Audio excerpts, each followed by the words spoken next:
registramos aqui a participação de vocês, das famílias, dos amigos de pessoas autistas. E hoje a gente abre espaço para falar sobre o diagnóstico, que para muitas pessoas demora a chegar. Por muitos anos, o dia a dia do Daniel se limitava a ficar dentro de casa. Não tinha muitos amigos e sempre sofreu de ansiedade. A virada de chave veio aos 34 anos, quando foi diagnosticado com autismo grau 1, o que apresenta características mais leves. Foi algo que eu não esperava, né?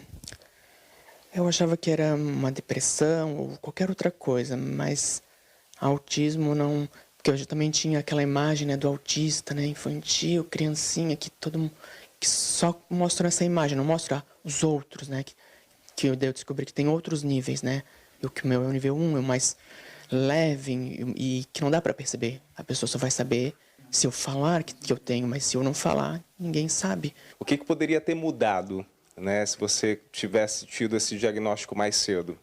Eu acho que teria ajudado a descobrir muitas coisas que eu tinha e talvez os caminhos, eu não teria ficado tão isolado dentro de casa, talvez. Teria, já sabendo o que eu tinha, iria procurar um tratamento, procurar ajuda.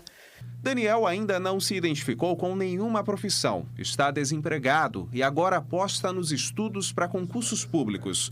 A dona Leonor é a grande incentivadora do filho. Acho que nunca é tarde para começar, eu falo para ele, nunca é tarde para começar. Porque ele é novo e tem que dar certo. E esse tratamento vai ajudar, se Deus quiser. Eu tenho muita fé, claro. Sim. A identificação do transtorno do espectro autista em adultos tem se intensificado nos últimos anos. Isso revela os avanços na medicina para o diagnóstico mais preciso, o que ajuda bastante na qualidade de vida das pessoas com TEA. Hoje você tem critérios mais claros, né, tem escalas, tem testes de apoio diagnóstico, né, avaliação com equipe multidisciplinar, muita campanha de alerta, de conscientização, então isso melhorou o diagnóstico de autismo, com certeza.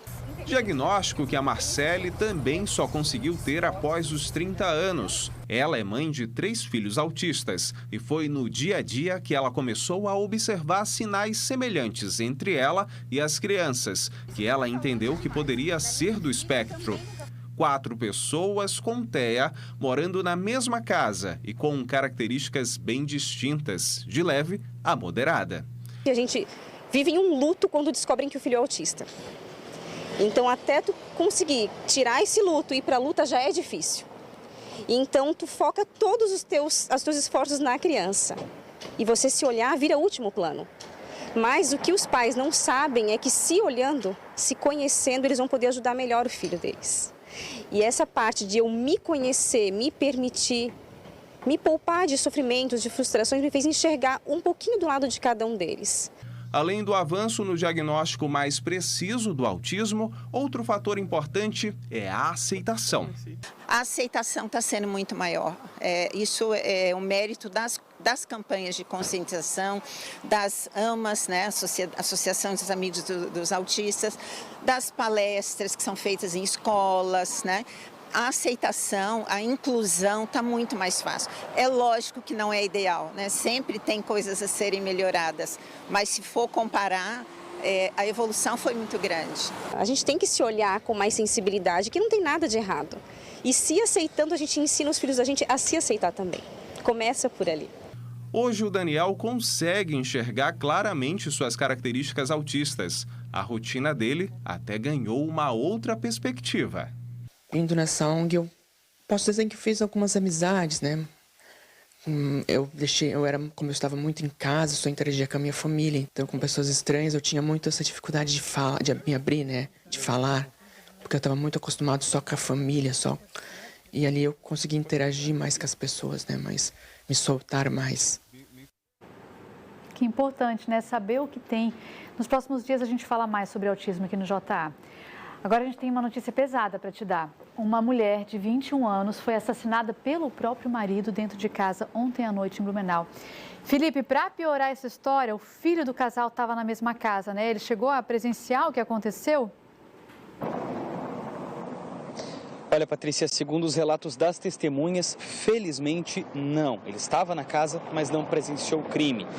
Tudo isso aconteceu, como você disse, ontem à noite, numa casa no bairro Escola Agrícola. Essa mulher, de 21 anos, foi assassinada pelo companheiro, de 43 anos.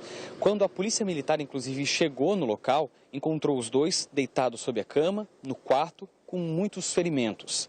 Nessa casa, morava também um outro casal. Eles são familiares, tanto da vítima quanto do agressor. Segundo os relatos deles à polícia, esse homem foi até a cozinha, pegou uma faca e, na sequência, foi até o quarto em que a esposa estava.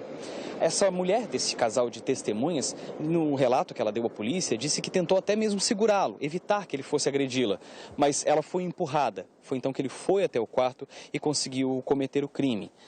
Bom, na sequência, esse homem foi levado ao Hospital Santa Isabel porque ele está ainda com muitos ferimentos. Pelo último boletim médico ao qual tivemos acesso, o quadro dele é estável e ele está sendo escoltado pela polícia no hospital, que não pôde nos passar mais informações sob risco de ferir o sigilo desse caso. Por enquanto, também não temos mais informações sobre o velório dessa vítima. O que sabemos é que a Polícia Civil é que agora será responsável por cuidar das investigações desse caso e tentar entender o que motivou essa agressão. Patrícia, eu volto com você. Obrigada, Felipe, pelas informações. Um idoso de 64 anos ficou gravemente ferido após ser atropelado por um ônibus em Blumenau.